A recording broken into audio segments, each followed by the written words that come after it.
पेशाब की थैली एक पैसिव मतलब एक पैसिव कॉन्डुई नहीं है, वो एक एक्टिव चीज है। उसके अंदर पेशाब स्टोर करने की कैपेसिटी होती है जो 300 से 600 ml तक होती है। अब आप अगर पेशाब रोकते हैं तो धीरे धीरे धीरे धीरे आप उस थैली को फुला फुला के 300 से 600 की जगह 1 लीटर, 1.5 लीटर, 2 लीटर तक लोग ले जाते हैं। अब उसका एक एफिशिएंसी रेशियो होता है, इसको बोलते हैं इजेक्शन फ्रैक्शन। इजेक्शन फ्रैक्शन का मतलब है कि उसमें जितना पेशाब शुरू में था वो उसका 80% या 90% निकालेगा। अब मान लीजिए किसी का पेशाब का कैपेसिटी है, ब्लैडर कैपेसिटी है 500 ml, अगर 80% इजेक्शन फ्रैक्शन है तो वो 400 ml निकालेगा और 100 ml रह जाएगा। अब वही अगर वो 1 लीटर स्टोर करता है तो अब वो कितना निकालेगा, 800 निकालेगा और 200 रह जाएगा। तो जो रुकने वाला पेशाब है वो 100 से 200 हो गया। ये सिंपल लॉजिक है। इजेक्शन फ्रैक्शन साइज से बढ़ते बढ़ते वो भी कम होने लगता है। तो जैसे जैसे आप पेशाब पोस्टपोन करते हैं, आपकी पेशाब की थैली की कॉन्ट्रैक्शन की कैपेसिटी वो कम होती जाती है।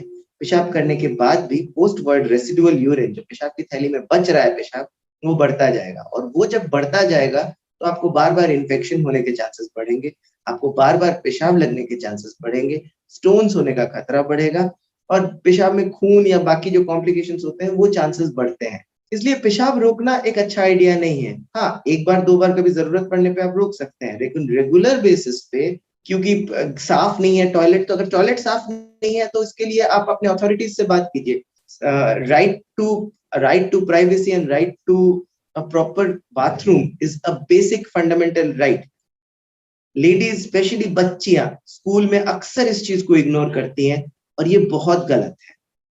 ये हर पेरेंट्स का दायित्व है और हर हॉस्पिटल, हर कॉमन प्लेस, हर स्कूल, हर कॉलेज का रिस्पॉन्सिबिलिटी है कि एक private clean, neat and clean place to pass urine provide करें। और अगर वो नहीं करता तो इसको सीरियसली लेना चाहिए। पेशाब में जलन किसी भी कारण से हो सकता है, इन्फेक्शन से हो सकता है, स्टोन से हो सकता है, रुकावट से हो सकता है, कुछ कुछ खानों से हो सकता है।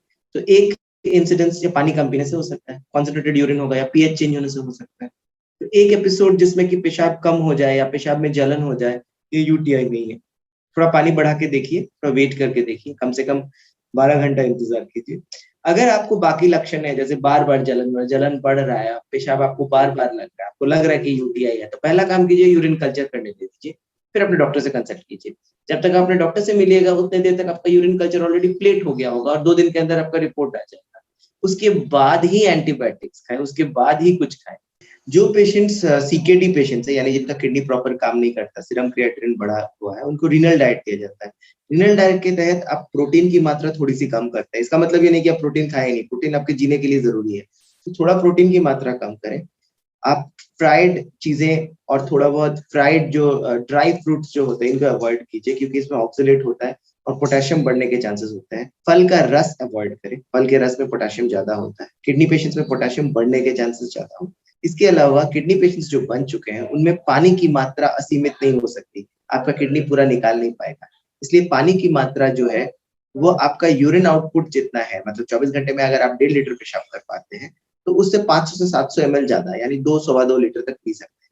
क्रिएटिनिन जैसे जैसे बढ़ता है हम वैसे वैसे पानी की मात्रा कमाते जाते हैं। पानी मतलब सिर्फ पानी नहीं, पानी, दाल, फ्लूइड्स। प्रोटीन को लेके लोग पूछते रहते हैं कि थोड़ा भी चिकन खा सकते हैं कि नहीं, थोड़ा भी दाल खा सकते हैं, तो खा सकते हैं आप, लेकिन एक्सेस ना खाएं।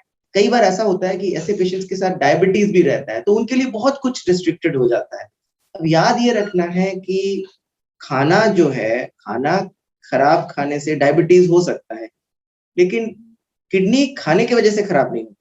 प्राइमरीली डायबिटीज से हो सकता है, सेकेंडरीली हो सकता है। इसलिए किडनी पेशेंट्स में पानी की मात्रा को रेस्ट्रिक्टेड रखें, ड्राई फ्रूट्स ना खाएं, फल का रस ना पिए और प्रोटीन को मॉडरेटेड रखें। इससे अलावा बहुत ज्यादा रेस्ट्रिक्शन का बहुत ज्यादा बेनिफिट नहीं है और सस्टेनेबल भी नहीं, लॉन्ग टर्म भी वो आदमी कर नहीं सकता।